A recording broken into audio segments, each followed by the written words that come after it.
But yeah, cool stuff. So we got one media hit, but of course, when there's one good media hit, we got to have an even better media hit. That's right.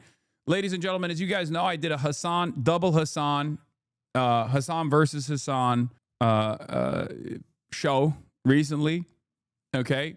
Hassan Minhaj doesn't know. We watched it. One of the best interviews I've done, I think. It was very interesting. We went deep, right? We went deep about my worldview and things that I believe, things that I think are right, things that I think are wrong. Anyway, Fox News was apparently also watching. Twitch star Hassan Piker calls communism the honorable end goal of socialism. The far-left commentator also insisted a communist formation has never existed despite communist takeovers in China and Cuba. Now, what's really interesting about this is that none of these are objectionable statements. They are objectively true statements. And if you actually watch my descriptive assessment, you would understand, okay?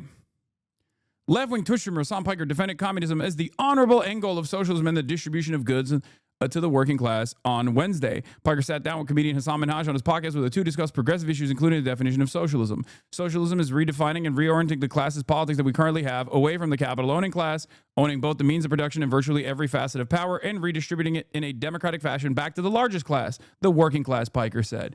Now, this is just a description of what socialism is. And if I do say so myself, a fairly accurate one that I think helps people understand it as easily as possible. Okay? Where is the commentary? Where is the counter narrative? They're just basically quoting me outright. And I guess, like, how is socialism different than communism? Minhaj asked. Communism is supposed to be the end stage, Piker said. It's like the final goal. It's like the final evolution, a stateless, moneyless, classless society, a borderless society. We've never really had communism. I know people will just jokingly sometimes say real communism has never been tried, but that literally has never existed. Piker acknowledged that communist parties have existed in places like China and Cuba, but he insisted that there's never been a communist formation.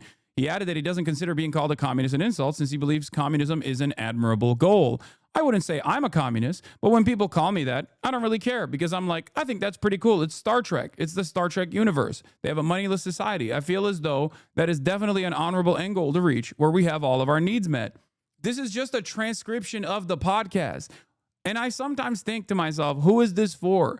And then I remind myself that it is actually supposed to be on its face a terrifying prospect that a young content creator that like is youth facing, rather. I'm not young myself. I'm 34 now. I'm old, but you know, young for the Fox News audiences, is just, you know, describing these sorts of things without being scared by these concepts. And those concepts are, I guess, like scary automatically to their audiences. So they don't really need to disparage what I'm saying, you know? Piker at 30, I will say this though, and I don't know how we got here, but what's wild about it is that these guys unironically do a better job of quoting me in context than like supposedly apolitical or liberal content creators do online. And that is what's so remarkable about it. Like, whenever I get written up on Fox News, they just basically will add the context as well. There are some statements where they don't, like where they clip me out of context or whatever.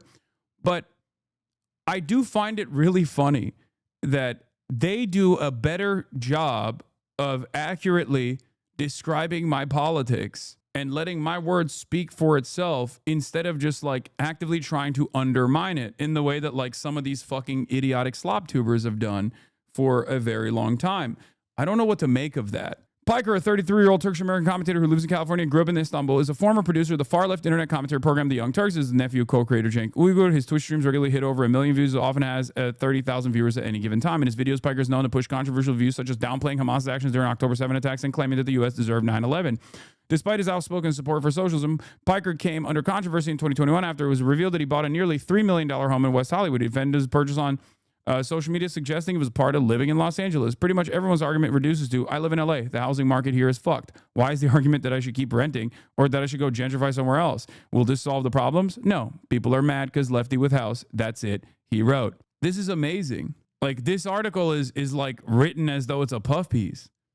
Depending on your worldview, if you read this article, you'd be like, oh, that's nice. Nice little update from my favorite commentator who is, describing things. But I guess like Fox News' audience doesn't need to be negatively framed against like someone even correctly describing socialism. The mere fact that someone can be branded as a socialist or even say that they're not worried about being called a communist alone is the dunk, But it's awesome. Yeah, that's just self-evident. I like how they slam Hamas lover between Nepo baby and homeowner. I know. What is this? I recently saw John Schwartz defending you in the replies. What is this? Have they endorsed a different candidate, said anything negative about his campaign? I think people are just unhappy about the most powerful Democrats in the country. My sense is that anti-establishment Dems are tired of being lectured about how they have to unite under whoever wins primaries, only to see that top Dems don't believe that for themselves. E.g., they don't like that Cuomo is not just still running, but collaborating with Trump. And your guy, Mamdani, codes up to people like Hassan Piker, who said America deserved 9/11. I hate to have to tell you that if the Democratic Party has any success in the future, it's going to be because of a lot of people like Hassan Piker. Respect. If anything, it's going to be because people like Hassan Piker wake up from the fantasy land and learn how to run campaigns against Republicans instead of Democrats. It's an easy grift to monetize people's outrage, anger, and fear, but it's exclusively a self-enriching endeavor. Yep, the DSA kids who hate America because TikTok told them to. The ones who at the first sign that Williamsburg isn't their Shanghai law.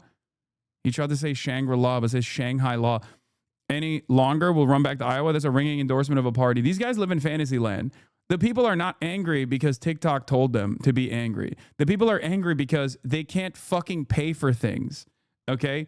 And these guys live in La La Land, ironically constantly pointing the finger at blame at everyone else, assuming that everyone else is actually living in fucking La La Land. No, dude, there is a reason.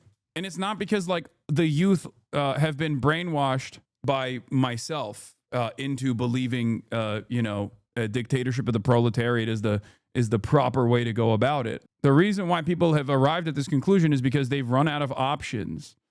They've run out of options. And there are no clear-cut solutions in the current existing methods that are readily available in our duopoly. And it's perfectly reasonable for a lot of people to demand that the left flank of our duopoly actually represent real leftist opinions, real left politics, and not just like a diet, watered-down version of right-wing politics. So you're not a communist, but your guiding ideology is historical materialism. Would that make you at least a Marxist? I just don't define myself by any of these terms. I have no interest in dogmatic thinking. But like I said, I don't have an issue with being branded as a communist or a socialist or a Marxist or a Marxist-Leninist. The only thing I would push back on is if someone were to say I'm an anarchist, I would say I'm not an anarchist. That's it.